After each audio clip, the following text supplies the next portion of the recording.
रत्नैकल्पितमासनम्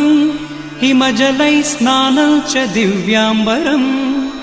नानारत्नविभूषितम् मृगमदामोदाङ्कितम् चन्दनम् जाजी चम्पक बिल्वपत्ररचितम् पुष्पं च धूपं तथा दीपं देवदयानिधे पशुपते हृत्कल्पितं गृह्यताम्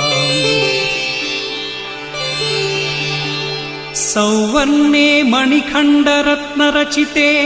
पात्रे घृतं पायसं भक्ष्यं पञ्चविधं पयोदधियुतं रम्भाफलं स्वादुदम् शाकानामयुतं जलं रुचिकरं कर्पूरखण्डोज्ज्वलम्